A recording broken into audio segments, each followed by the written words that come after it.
Welcome to Lecture Online. This is Nandkumar from the Anand Sagar College of Engineering, Bangalore.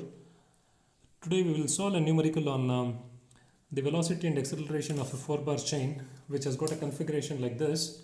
So the configuration looks like this, where there is a link which is fixed AD and a link AB which has got 30 mm and link BC which has got 50 mm, which is 50 mm, and this is 40 mm.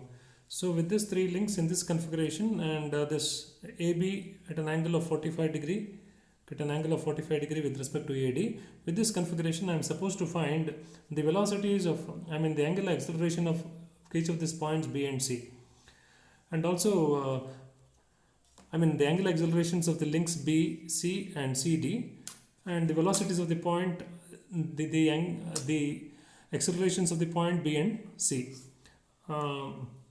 So first, to draw the acceleration diagram, we need the velocity diagram. So velocity diagrams are basically like three vectors which are perpendicular to three moving links. So these are the three moving links perpendicular to this. If I draw a vector in the direction of its motion, we'll get it. So the first vector to be drawn is the velocity of B. So the velocity of B can be found out here.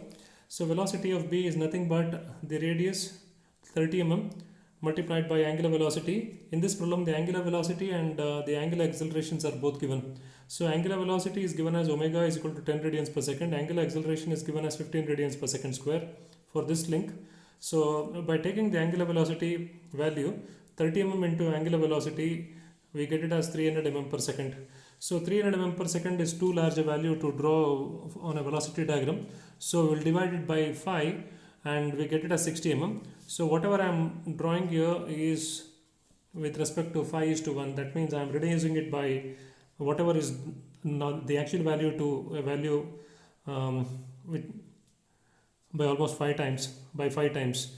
So this is the velocity of B which should be perpendicular to this link. So I take the scale like this.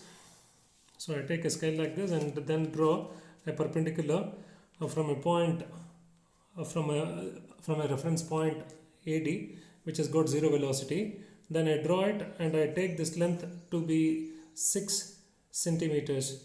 So that is 60 mm. So I locate this point B. So once the point is B is located, again I know the velocity of C with respect to D. So any point on this link will move perpendicular. So with respect to D, C will move perpendicular like this.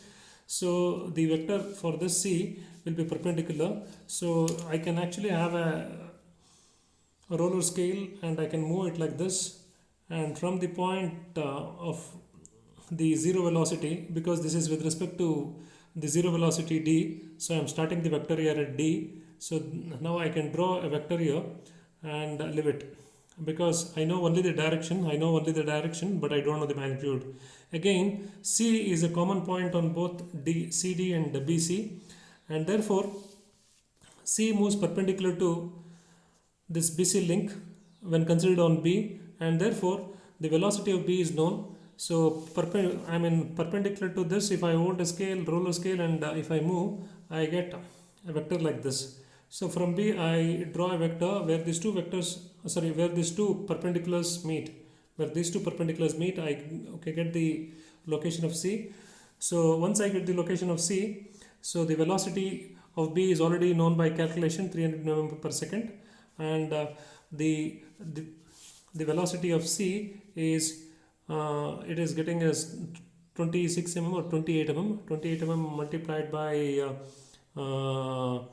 5, you get it as, I think it's around 25 mm. 25 mm multiplied by 5, you get it as 125 mm per second. And then this is, you get this as 50 mm. 50 mm multiplied by 5, you get it as 250 millimeter per second. So this is the velocity of B with respect to C. So this is the velocity of C with respect to D. So I got these three velocities, which is very much essential to solve a numerical on the velocity acceleration. The same diagram, now for drawing a velocity, for drawing an acceleration diagram, you need this table. Now the table consists of the link, then the length of the link, the velocity, and the centripetal acceleration, angular acceleration, and the tangential acceleration. Now most of the contents in the table could be filled. The link lengths are known. AB is equal to 30, 30 BC is equal to 50 and 40, and the velocities of each of these are known now with this diagram. So the velocities of each of these are known. The velocities of B is 300 with respect to this, now which is written here, 300, 250, and then 125. So all these velocities are known, and the radius is known, and therefore V square by R could be found out. So V square R is found out, and then angular accelerations of only one link is given. So the angular acceleration of only one link is given, that is AB. So that is 15 radians per second square. So I try to substitute this 15 radians per second square here, and then multiplying radius into angular acceleration, I get this as the tangential acceleration. So in this tabular column, what is missing is angular acceleration of BC, then tangential acceleration of BC, and the tangential acceleration of CD, and the angular acceleration. Basically, these two things, if this is found out, then dividing it by R, we can get it as alpha. So basically what we don't know is this. So these are the two vectors. The tangential acceleration of BC and CD are the two vectors. So I right now know the magnitude and directions of four vectors. One vector is the centripetal acceleration vector 3000, the other is 1250, the other is 390, and the other is tangential acceleration, which is 450. So four vectors I know from both dimension, the magnitude and the direction. So using this, I will try to find out the magnitude of this, because the directions I know, these two directions are perpendicular to the centripetal acceleration, as we have seen in the previous problems. So now to draw this,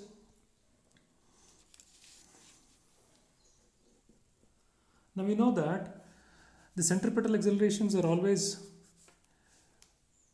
along the links like this, and therefore three vectors could be drawn. But directly right now I can draw two vectors, because the acceleration of A is 0 because it is fixed, acceleration of D is fixed.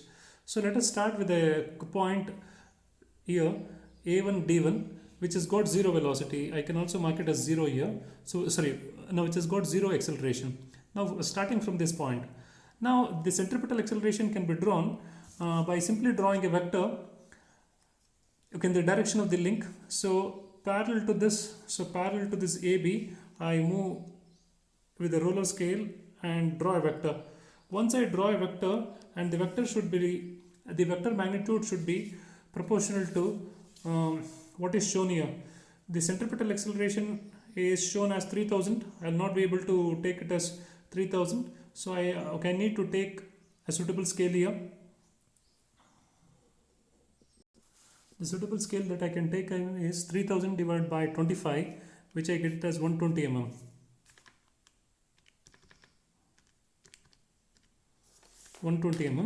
Again, 1250 divided by 25, I get it as 50 mm. And then 390 divided by 25, I get it as 15.6 mm. So all this are the diagram, the length of the vectors on the diagram by reducing it by 25. So to get the actual value, we'll need to again multiply it by 25 later. So since this FC, centripetal acceleration of AB, is 120 mm vector, so I will now mark this as 120 mm vector along this direction and leave it. So let us call this point as x. So this will give you the centripetal acceleration of B with respect to A, or simply B. And then we know that the tangential acceleration is always perpendicular to the centripetal acceleration. So therefore I can draw a vector which is perpendicular like this, maybe like this, or maybe like this, depending upon in what direction this is rotating. Right now you can see that both the angular velocity and the tangential acceleration are in the same direction. So therefore Here you will see that it has to be in this direction, which means that the acceleration is like this. So therefore the acceleration has to be in this direction, and the value for the acceleration given is it is given that it is 450. So again I can again I should take the same scale 450. I mean, how did I get this 450? So alpha was known, alpha is 15, which is given in the problem, which is given in this problem, 15 radians per second square. So multiplying it by 30 mm, so I got it as 450. I got it as 450. 450 divided by 25, I get it as 18 mm. So 18 mm is the length of the tangential vector, which starts from, and now which is the tangential vector for this B. So therefore from this point, which is perpendicular to this link, now which is perpendicular to the link, so parallel is this and perpendicular is this, and therefore perpendicular to this I will draw a vector here, and that vector should be equal to a length of 450 divided by 25, which is 450 divided by 25, which is 18 mm. So I will measure, I will draw a vector here which is perpendicular and measure 18 mm, and measure 18 mm here, and then get the location of the acceleration of B. So this is the acceleration of B. So I mark this as B1 point. So you can say that the acceleration of B is the sum of the vector sum of the centripetal acceleration and the tangential acceleration. So I got this. So then from here you can draw a line which is thick like this, which shows this is the acceleration of B. This is not centripetal, this is not tangential, but it is the centripetal acceleration plus the tangential acceleration both. And then once the acceleration of B is known, then with respect to B, there is the centripetal acceleration of C with along this direction. So now parallel to this, I should draw a vector here moving like this. So that goes like this. And we know that the centripetal acceleration of C with respect to B is 1250, which has to be drawn as a vector as 50 mm. So with this idea we will draw, now which is parallel to BC, we will draw we'll draw a vector which is parallel to BC like this, whose length is 50 mm. So I draw a vector first, draw a line first, and then measure a distance of 50 and locate this point. You can call this point as Y or something like this. So this gives the centripetal acceleration of BC. So the centripetal acceleration, once it is drawn, we know that the tangential acceleration is perpendicular. So I will actually simply draw a line which is perpendicular and leave it, because I don't know whether the tangential acceleration is going up or down. Right now I have already drawn to save time. So this is perpendicular. And then I know that there is also the centripetal acceleration of C with respect to D. So it is in this direction. So since it is in this direction and D is a fixed point here, so it starts at zero acceleration. So parallel to this you can move line and draw a vector, and the value of the centripetal acceleration of CD is 390. So 390 divided by 25, you get it as 15.6 mm. So you can call it as 16 mm. So I take it as almost 16 mm here. 16 mm. This is centripetal acceleration of C. And again, once the centripetal acceleration of C is known, we know that the tangential acceleration is perpendicular. Ft is perpendicular to Fc. So therefore I will draw a vector here which is perpendicular to this at 90 degree, and these two perpendiculars, one drawn from B and one drawn from B, one drawn from B and one drawn from D, both should meet. So D is the perpendicular drawn from a vector drawn from D is this, and the perpendicular drawn from vector drawn from B is this. So these two perpendiculars meet at this point here.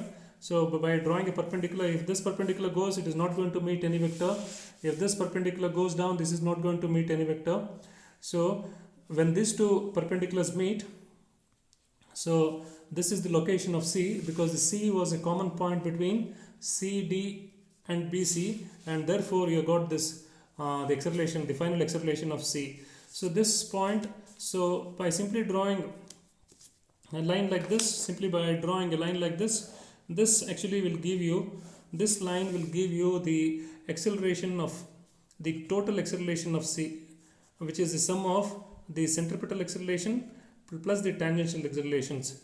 Right now, as I said, in this tabular column, we don't know these two values, but we have just found out that this is the centripetal acceleration of C. This is centripetal acceleration of C with respect to B. Sorry guys, this line is this line is the tangential acceleration of C with respect to D. So this line, and therefore what you can do is you can measure this. You can measure this here. This is coming around.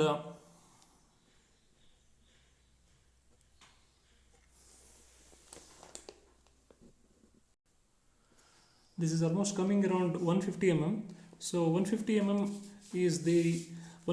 is the value here, but we have already divided this by 25. So to get the actual value, we should multiply it by 25. So 150 into 25, 150 into 25 will give you the actual value here, which is 3750 millimeter per second square. So we have got the tangential acceleration here. Once the tangential acceleration is gone, is got, and then dividing this by R, R is actually 50 mm here. R is actually 50 mm. Therefore, we get this the angular acceleration as 75 radians per second square. And similarly, you can get the tangential acceleration of CD. The tangential acceleration of CD from the diagram. So CD means